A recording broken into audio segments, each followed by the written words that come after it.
여러분 어떻게 생각하세요? 구원받는 사람의 숫자가 적을 것 같습니까? 아니면 많을 것 같습니까? 유대인들도 그 비슷한 궁금함이 있었어요. 다 한 번쯤은 천국 가면은 사람들이 많을까?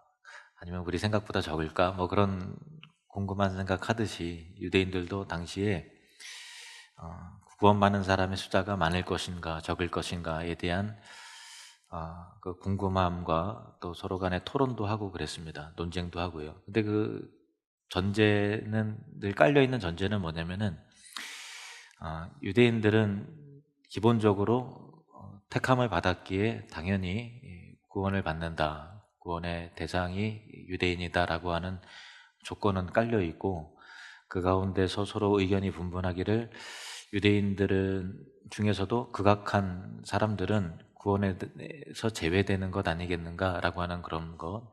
아니다, 모든 유대인은 다 구원받는다.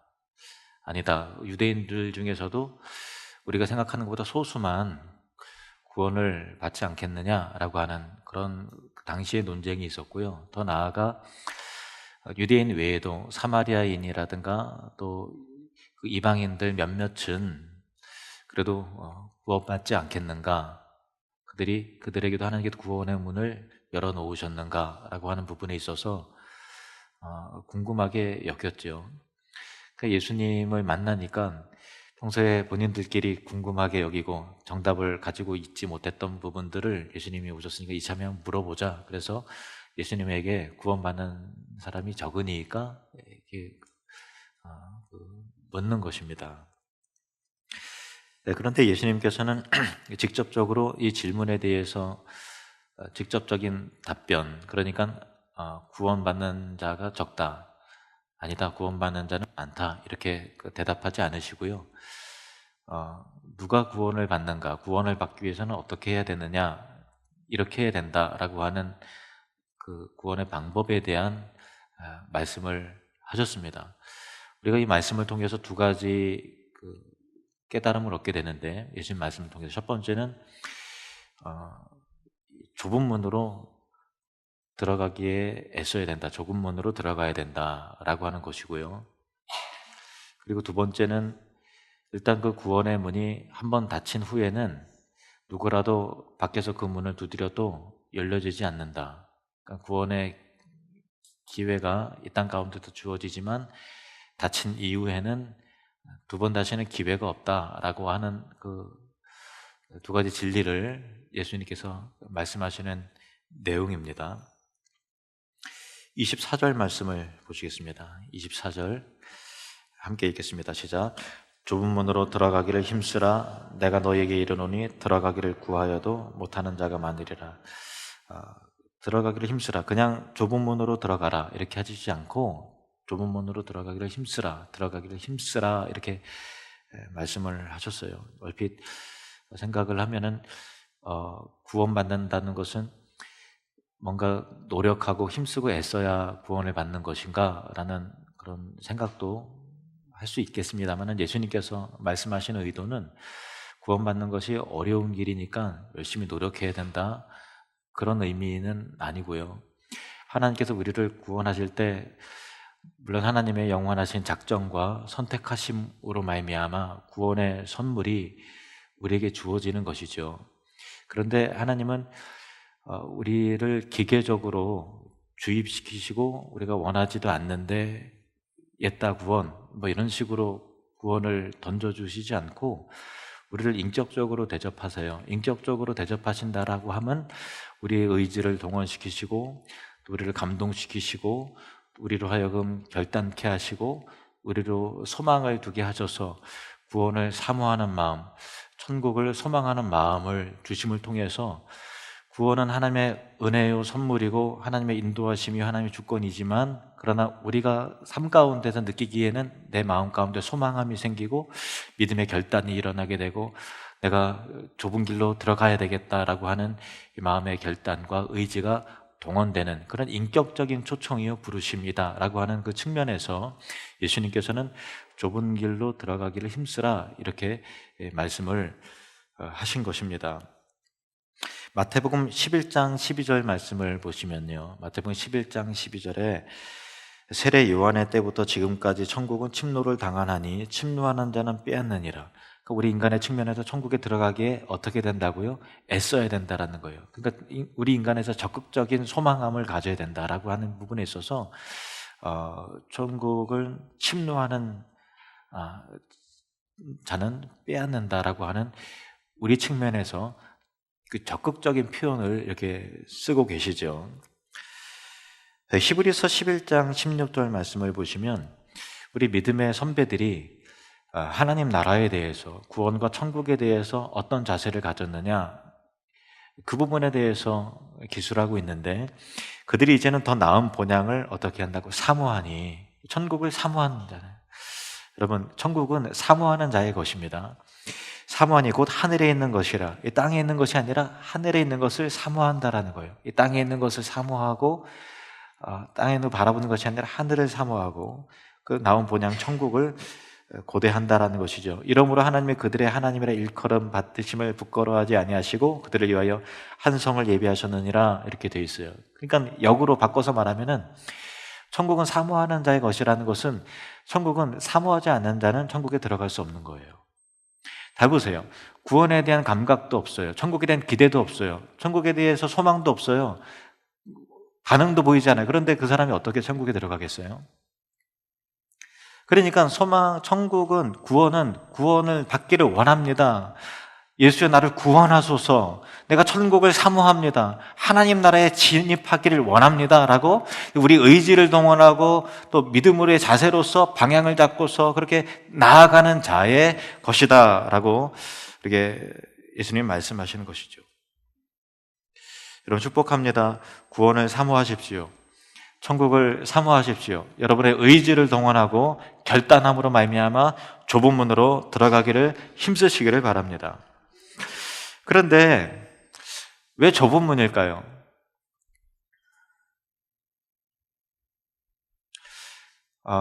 예수님께서는 그렇다, 구원받는 자가 적다 혹은 많다 이렇게 말씀하신 것은 아닙니다만, 간접적으로 좁은 문으로 들어가라 하심을 통해서 다수가 찾고 들어가는 문이 아니라는 것을 말씀을 하고 계시죠. 우리의 주변을 볼 때, 그리고 다른 나라들을 볼 때 예수 믿는 자는 언제나 소수였습니다. 우리 주변을 봐도 많은 사람들이 복음을 들어도 그 복음에 다 믿음으로 반응하지 않아요. 사랑나는 축제가 우리가 이제 다음 달에 하잖아요. 다음 주는 또 사랑나는 축제 선포식입니다. 많은 사람들을 초청을 하지만 절반 이상이 대다수가 다 우리도 다 예수님 믿겠습니다, 그렇게 하면 얼마나 좋겠어요. 근데 그 가운데 소수만 믿음으로 반응을 합니다. 구원은 넓은 문입니까, 좁은 문입니까? 분명히 좁은 문이에요. 여러분, 이 좁은 문에 들어와 계신 여러분 진심으로 축하하고 축복합니다. 분명히 사람들은 구원의 문을 우리 본성적으로 원하지 않아요. 세상은 자기 긍정과 자기 영광을 추구합니다. 그리고 이 땅에 있는 것들을 바라봅니다. 그리고 내 욕심과 정욕을 충족시켜 줄 만한 것들을 찾아다닙니다. 그러나 하나님 나라는 그것과 관계가 없습니다. 요한일서 2장 16절 말씀을 보시겠습니다. 함께 읽겠습니다. 시작. 이는 세상에 있는 모든 것이 육신의 정욕과 안목의 정욕과 이생의 자랑이니 다 아버지께로부터 온 것이 아니요 세상으로부터 온 것이라. 아멘. 육신의 정욕, 안목의 정욕, 이생의 자랑, 누가 가르쳐주지도 않는데 모든 이 세상의 사람들은 육신의 정욕을 쫓아다니고 안목의 정욕을 추구하고 이생의 자랑, 이 세상에 있는 것들을 비교하면서 자랑하면서 목말라하고 사모하는 그런 삶을 누가 교육시키지도 않는데 그렇게 다 산다라는 것이요, 그것이 하나님 아버지로부터 온 것이 아니라 이 세상의 정신이라는 것입니다. 그래서 그 정신을 추구하는 사람은 그 문을 볼 때 들어가고 싶지 않은 거예요. 왜냐하면 자기 영광과 이 세상의 욕심을 채워줄 만한 요소가 신앙 내에는, 기독교 내에는, 이 복음 안에는 없기 때문에 그런 것입니다. 좁은 문이라고 하는 것은 우리 본성이 원하지 않기 때문에 좁은 문이에요. 자기를 부인하는 문이고 십자가를 지고 가는 길이고 나의 영광이 아니라 하나님의 영광을 구하는 길입니다. 며칠 전에 우리 캄보디아 훈센 수상의 수상 보좌 웅 몰리반 목사님이 우리에게 방문해 주셨죠. 어떻게 예수를 믿게 됐는지, 또 크메르 루즈군이 점령을 했을 때 정말 캄보디아에서 거의 제일 가는 부자로 그 아들로 이렇게 모든 것을 다 누리고 살다가 어느 한순간에 모든 걸 다 잃어버리고 그가 겪었던 갈등과 고민, 그리고 예수님을 만나는 그런 과정에 이르기까지 그런 내용들을 참 감동적으로 말씀을 해주셨어요. 근데 아마 시간이 더 있으셨으면은 지금 그 수상 보좌관으로서 하는 그 정치적인 여러 가지 스토리와 감동적인 일들이 굉장히 많이 있는데, 그 보좌관님이 그러시더라고요. 시간을 딱 보니 벌써 한 시간이 돼갖고 엉겹결에 다 얘기를 못하고서 이게 끝냈다고 그런 말씀을 하시더라고요. 그래서 예배 후에 교제할 만한 시간이 있어서 여러 가지 정치적인 어떤 활동과 어떤 일들을 하는지를 들을 기회가 있었습니다. 캄보디아에 가신 분들은 아시겠지만요, 마을마다 또 골목마다 그 빨간색 그 맥주 그 광고 간판이 굉장히 많아요.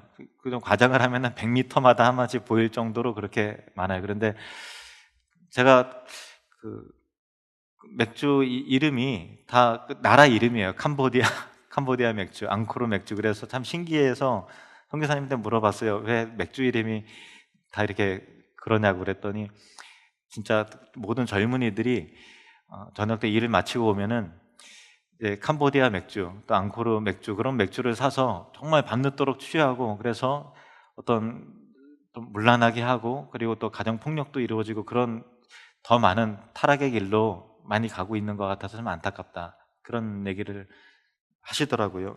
근데 최근에 캄보디아 내 대형 그 광고판으로 캄보디아의 심장 무슨 맥주 이렇게 그 큰 광고판으로 이게 많이 이게 세워졌나 봐요. 그래서 웅몰리반 보좌관이 건의를 했다 그래요. 무슨 사람을 술 취하게 만들고 죄짓게 만드는, 그래서 가정폭력도 일어나고 사람들이 그렇게 타락해져 가는데 무슨 술이 캄보디아의 심장이냐, 맥주를 마시면 애국하는 것 같이 교묘한 거짓말로 사람을 그렇게 현혹시키는 그런 광고는 절대로 걸게 해서는 안 된다, 강력하게 주장을 해서 캄보디아 전역에 그 캄보디아의 심장 무슨 맥주 하는 광고판이 다 이게 떨어지고 다 철거가 됐다고 그런 얘기를 해요. 그런데 그 과정에 있어서 굉장한 살해 위협을 많이 느끼셨다고 그래요. 죽여버리겠다고. 왜냐하면 그 경영하는 사장 입장에서 돈을 많이 벌 수 있는 기회인데 웅몰리반으로 인해서 매출이 떨어지게 되고 타격을 입게 되니까 널 반드시 죽이겠다, 이렇게 했다 그래요. 그런데 그런 말씀을 하시더라고요. 많이 두려우시겠어요? 아니, 난 두렵지 않다고. 하나님이 함께 하시니까 나는 옳은 길을 계속 할 거라고 그렇게 말씀을 하세요. 정말 캄보디아 내에 정의로운 하나님 나라의 구현을 위해서 정말 귀한 일을 하고 계세요. 그런데 제가 감동을 받았던 것은 캄보디아의 어떤 이 국가 공무원이라든가 지위가 높고 낮은가 상관없이 다 뇌물을 통해서 일을 만들어내는 그런 사회예요. 그러니까 나라에서 주는 그 노고로는 그 풍성한 삶을, 사람의 욕구가 더 많이 누리고 싶잖아요. 그 누림을 그냥 그 월급으로는 포기해야 되는 거기 때문에 사람들이 더 많은 뇌물을 요구하고, 또 돈만 있으면 안 되는 일도 되게 하고 하는 그런 사회인데, 일철 뇌물을 안 받으셨다고 그러더라고요. 왜냐하면 그걸 받는 순간 내가 공정하고 공의로운 사회로 만들어내는 그런 것들을 다 내려놓고 포기하고 하나님 앞에서 옳지 않기 때문에 그런 거예요. 그런데 안 받으면 결단은 뭐냐면은 가난한 길로 가겠다라고 하는 거예요. 가난한 길로 가겠다라고 하는 결단이 없으면은 그 일을 할 수 없는 것이죠. 그리고 그런 의미에서 보면은 좁은 문으로 들어가는 우리 웅몰리반 목사님을 통해서 굉장한 도전과 감동을 받았어요. 그래서 좀 물어봤어요. 함께 그 일에 비전을 두고서 함께하는 사람들이 있느냐, 이렇게 여쭤봤더니 연세 드신 분들 한두 사람 외에는 대다수의 정치인들은 이 하나님 나라 다 예수를 안 믿으니까 당연히 뜻에 관계가 없고 정말 자기 사리 사욕을 채우는 데 관심만 두고 있다고 그런 말씀 하시더라고요. 고독한 길이죠. 왕따 당하는 길이죠. 목숨의 위협을 받죠. 말 그대로 좁은 문으로 진입하는 그런 것입니다. 예수 믿는다라는 것은 이런 거예요. 내가 주를 위해서 기꺼이 손해를 보겠다라고 하는 그런 마음의 자세가 구원받기에 합당한 그 마음이라는 것입니다. 왕따를 당하는 길, 외롭지만 그 길로 가는 길. 그러나 좁은 문, 좁은 길로 간다 하더라도 그 길에 고난만 있을까요? 슬플까요? 저는 그렇지 않다고 생각합니다. 정말 하나님께 함께 하신 좁은 문으로 들어가지만 그 안에 행복이 있고 영광이 있고 기쁨이 있고 은혜가 있고 축복이 있는 길인 줄로 믿습니다. 시편 84편 5절에서 7절 말씀 보니까 예수님께서 이 좁은 문이라고 하는 것이 또 다른 표현으로 나오는데 이것은 바로 시온의 대로예요. 자, 5절부터 제가 읽겠습니다. 주께 힘을 얻고 그 마음에 시온의 대로가 있는 자는 복이 있나이다. 그들이 눈물 골짜기로 지날 때 그곳에 많은 샘이 있을 것이며 이른 비가 복을 채워주나이다. 그들은 힘을 얻고 더 나아가 시온에서 하나님 앞에 각기 나타나리이다. 주께 힘을 얻고 그 마음에 시온의 대로가 있다는 얘기는요, 우리가 이 세상의 관점에서 형통의 길이 아니에요. 우리 마음 가운데 길이 있는데 시온을 향해서 대로, 시온을 향한 길이 열려진 사람을 말하는 것이죠. 좁은 문으로 들어갔지만 그 마음 가운데 시온의 대로가 있는 사람이 복이 있다라는 거예요. 근데 그들은 눈물 골짜기로 지나요. 정말 어려움과 고난이 물론 있습니다. 핍박도 있습니다. 손해보는 것 같습니다. 그러나 단지 눈물 골짜기만 있는 그 길이냐? 그렇지 않다라는 것입니다. 그곳에 많은 샘이 있을 것이며 이른 비가 복을 채워주나이다. 하나님께서 지켜주시는 은혜와 상급이 있는 그 길이라는 것입니다. 그들은 힘을 얻고 더 나아가 시온에서 하나님 앞에 각기 나타나리이다. 잘 보세요. 좁은 문으로 들어가면 천국 문에 서게 됩니다. 천국으로 열려진 그 길을 걷는 사람은 천국에 이르게 되는 것입니다. 시온이라고 하는 것은 천국이요 하나님 나라입니다. 여러분, 저와 여러분의 마음이 이 세상을 향해 뻗어 있으면 그 종착지가 세상입니다. 세상이 멸망할 때 같이 멸망할 수밖에 없습니다. 그러나 우리의 마음의 대로가 시온을 향해서, 천국을 향해서 좁은 문이라 할지라도 자기를 부인하면서 하나님의 영광을 구하는 길을 간다고 한다면 그 길에 뻗어 있는 그 순간에 우리는 시온 앞에, 하나님 보좌 앞에 서게 될 줄로 믿습니다.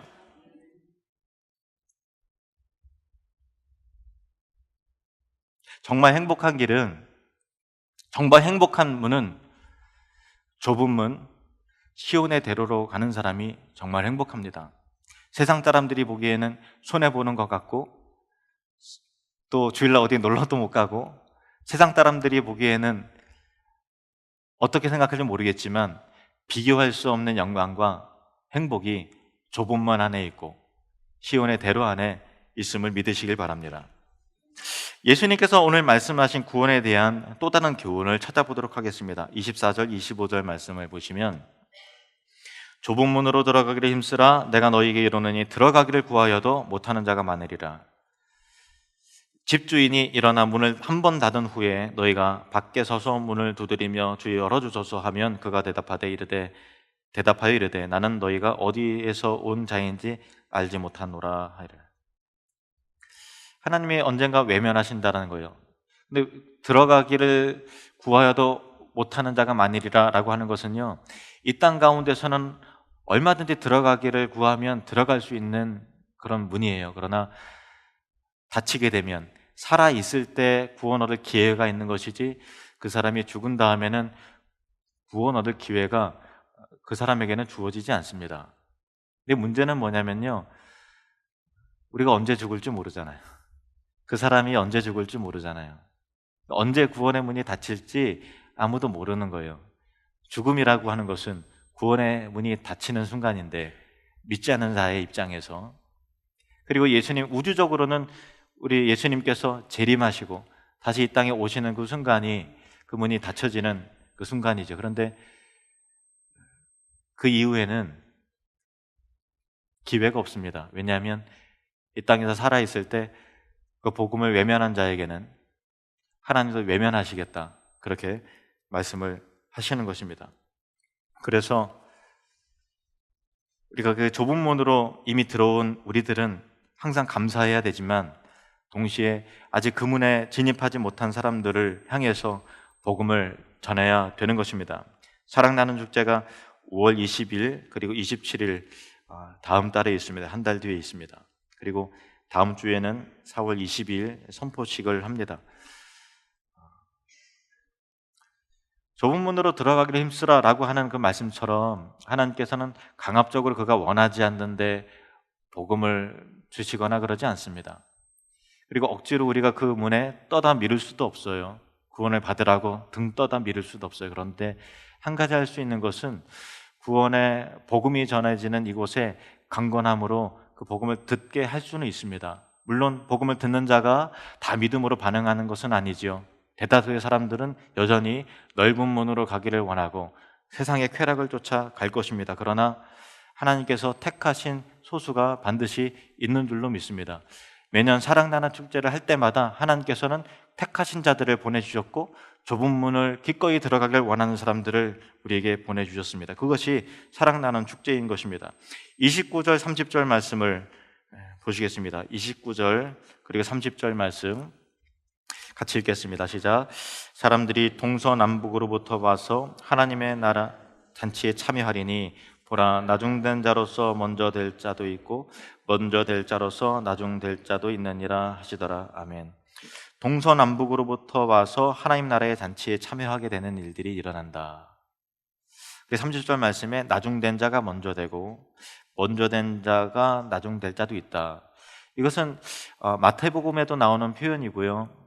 그리고 또 마가복음에도 나오는 표현인데 문맥적으로 볼 때 각각의 이 나중된 자가 먼저 되고 먼저 된 자가 나중된다라고 하는 것이 문맥적으로 각각 좀 다르게 해석돼야 되는 부분들이 있습니다. 이 30절 말씀 중에 대표적으로 세 가지 해석 견해가 있는데요. 여러분 어떤 게 맞을지 한번 마음으로 생각해 보세요.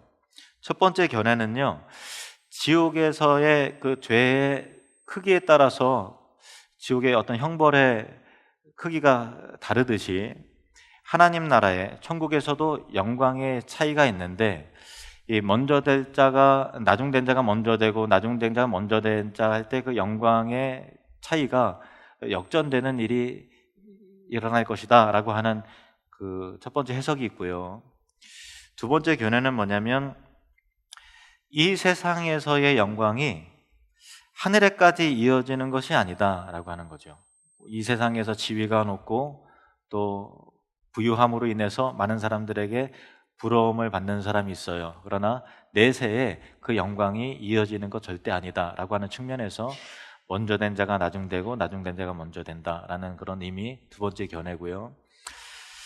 세 번째 견해는요, 문맥적으로 볼 때 이 주여 그 구원받는 자의 숫자가 적으니까 라고 질문한 사람의 의도는 유대인들은 당연히 구원을 받는 거죠 라고 하는 그 선민 사상이 깔려 있는 것 가운데서 질문한 것이라는 것을 제가 미리 말씀을 드렸죠. 그래서 예수님께서 이 대답이라고 하는 것은 그래 적다 많다라고 하지 않고 맨 마지막에 나중된 자가 먼저 될 자가 있고 먼저 된 자가 나중된 자, 그리고 그 앞서서 좁은 문으로 들어가라. 그러니까 유대인이라고 또 다 구원받는 것이 아니라 좁은 문으로 들어가는 자가 구원을 받는데 처음 된 자, 곧 유대인이 나중되고 나중된 자, 이방인이 먼저 될 일들이 있다. 무조건 좁은 문으로 들어가야 구원을 받는 것이지 유대인이라고 다 구원받는 것 아니다라고 하는 그런 의미, 이게 세 번째 견해인데요. 이것이 문맥적으로는 뭐 다른 해석의 여지도 있을 수 있습니다만은 적어도 오늘 본문 가운데서는 이 세 번째 견해가 가장 타당한 해석이 아니겠는가 그렇게 생각을 합니다. 그 이유는 29절에 보면요, 29절하고 이제 연결이 되는데 사람들이 어디로부터 와요? 동서남북으로 온다라는 거예요. 동서남북에서 누가 와요? 하나님 나라의 백성들이 오는 거예요. 그들의 정체는 누굴까요? 동서남북에 있는 사람들의 이방인이라는 거예요. 여러분, 저와 여러분은요 유대인 아닙니다. 우리는 이방인이에요. 그럼에도 불구하고 하나님 나라의 잔치에 참여할 수 있는 특권과 영광을 얻은 자입니다. 그런데 동서남북에 하나님 나라의 백성들이 몰려온다, 하나님 나라의 잔치에 참여한다라고 하는 이 그림은 이 창세기부터 아브라함을 통해서 아브라함에게 하나님께서 말씀하신 그 약속의 말씀의 성취예요. 창세기 13장을 보시면 창세기 13장 14절부터 보시면 롯이 아브라함을 떠난 후에 여호와께서 아브라함에게 이르시되 너는 눈을 들어 너 있는 곳에서 북쪽과 남쪽 그리고 동쪽과 서쪽을 바라보라. 보이는 땅을 내가 너와 네 자손에게 주리니 영원히 이르리라. 내가 네 자손이 땅에 티끌 같게 하리니 사람의 땅에 티끌을 능히 셀 수 있으신데 네 자손도 세리라. 아브라함을 통해서 내 후손이 많게 땅의 티끌처럼 티끌보다 더 많아지게 할 것이다 라고 하는 그런 의미죠. 근데 이게 궁극적으로 하나님 나라의 비전인데 어떻게 말씀하셔요? 동서남북을 바라보라. 동쪽을 바라보고 서쪽, 북쪽, 남쪽을 바라보라. 보이는 땅을 너와 내 자손에게 줄 것이다 이렇게 말씀을 하고 계시잖아요. 동서남북 전역에서 하나님 나라의 백성이 일어나 세워지게 되고 열방이 회복되는 일이 일어나게 될 것이다 라고 아브라함에게 말씀하시는 그런 내용이에요. 하나님께서 다윗을 통해서 또 이런 예언을 말씀하십니다. 시편 22편 27절에서 28절 말씀 보시면 땅의 모든 끝이 여호와를 기억하고 돌아오며 모든 나라의 모든 족속이 주의 앞에 예배하리니 나라는 여호와의 것이요 여호와는 모든 나라의 주제심이로다. 땅의 모든 끝이 여호와를 기억하고 돌아오며. 가만히 보면 우리는 정말 이스라엘 족속과 아무런 상관이 없어요. 땅에 거의 지구 반대편에 있는 우리들 아닙니까? 땅의 모든 끝이 여호와를 기억하고 돌아오며 모든 나라의 모든 족속이 주의 앞에 예배하리니. 우리는 우상을 예배하고 자기 영광을 예배하던 사람 아니었습니까? 이제 그러나 하나님의 복음의 은혜 속에서 하나님 앞에 하나님을 예배하고 나라는 여호와의 것이요 여호와는 모든 나라의 주제심이로다. 그러니까 오늘 이 본문 말씀 가운데서 사람들이 동서남북으로부터 여호와를 기억하고 돌아와서 하나님 나라의 잔치에 참여한다라고 하는 그 예수님의 놀라운 비전이 아브라함을 통해서 약속하셨고 또 수많은 선지자를 통해서 또 다윗의 입을 통해서 예언하신 그런 것대로 땅끝에 있었던 저와 여러분이 동서남북에 있었던 그 끝에 있었던 우리들이 또 우리를 통해서 또 다른 사람들이 복음 안에서 하나님 나라의 잔치에 참여한다라고 하는 놀라운 약속의 성취가 얼마나 참 기쁘고 우리를 들뜨게 하는 놀라운 비전입니까? 그런데 한 가지 더 말씀을 드릴 것은 아브라함에게 하나님께서 동서남북을 바라보라 보이는 땅을 너와 내가 내 후손에게 줄 것이다 라고 약속하셨을 때 아브라함은 그 하나님 나라의 비전을 듣긴 들었지만은 구체적으로 이와 같은 확실하게 다 이해하지 못했을 거예요. 너와 내 자손, 아브라함의 그 육체적인 후손을 통해서 그 후손을 통해서 이 보이는 땅을 동서남북에 있는 땅을 아브라함의 후손, 육체적인 후손을 통해서 세우시려나 아마도 그렇게 생각했을 것 같습니다. 왜냐하면 모든 유대인들의 기본적인 사고방식이 그러니까요. 그런데 아브라함이 그렇게 이해했을지라도 아브라함의 생각과 또 지혜와 이해를 뛰어넘는 그 놀라운 일들이 일어나게 됐다라는 것입니다. 그런데 우리도 아브라함의 믿음과 동일한 믿음을 가진 자로서 영적인 의미에서 아브라함의 후손이잖아요, 우리가. 근데 놀라운 것은 뭐냐면 이 믿음의 사람들에게 어떤 일이 일어나는가 하면은 우리가 하나님의 약속을 받아요. 그런데 우리가 생각하고 기대하고 또 이해했던 것 이상의 놀라운 영적인 그 광대함이 예수 믿는 자들을 통해서 나타나게 되는 거예요. 우리가 만나보지 못했던 사람들을 만나게 되고 우리가 이만큼 복음을 전하길 원했는데 이걸 통해 또 다른 일들이 일어나고, 예를 들면 끄다 은혜교회 같은 그런 일들이 일어나는 것이죠. 사랑나는 축제를 통해서 그런 일들이 일어나게 된다는 것입니다. 우리가 생각하고 기대하는 것 이상의 능히 넘치도록 능히 하실 이 바로 하나님 아버지이십니다. 하나님은 우리가 구하거나 생각하는 모든 것에 더 넘치도록 능히 하실 분이십니다. 요즘에 성경 훈련을 토요일 새벽에 하고 있는데요. 우리 젊은 집사님들과 같이 하고 있어요. 이번에 주제는 기도예요. 하나님과의 대화. 근데 두 번째 주에 이 주제가 나와요. 기도를 해야 되는 7가지 이유. 첫 번째는 하나님께서 기도하라고 하셨기 때문에, 그리고 두 번째 하나님께서 우리와 교제하는 것을 기뻐하시기 때문에, 또 죄를 이길 수 있는, 용서함을 받을 수 있는 방법이고, 또 죄의 유혹을 이길 수 있는 방법이고, 또 영적으로 자라날 수 있는 방법이고, 또 우리의 필요를 구할 수 있는 방법이고, 또 마지막 7번째가 뭐냐면은 하나님의 능력이 자유롭게 역사하시도록 하기 때문에 우리가 기도해야 된다고 합니다. 무슨 말인가 하면 하나님의 능력이 기도할 때 하나님의 능력이, 복음의 능력이 자유롭게 역사가 된다라는 것입니다. 기도는 복음과 구원의 역사가 하나님의 능력으로 나타나게 되는 것입니다. 사람의 능력이 아니라 하나님의 능력을 보길 원합니까? 여러분 인생 가운데 복음의 능력, 하나님 나라의 영광과 하나님 아버지의 권능을 보길 원합니까? 기도할 때 하나님의 능력이 자유롭게 역사된다라는 것입니다. 사람들이 동서남북으로부터 와서 하나님 나라의 잔치에 참여한다는 그 약속의 말씀이 우리가 기도함을 통해서 이루어지게 될 것입니다.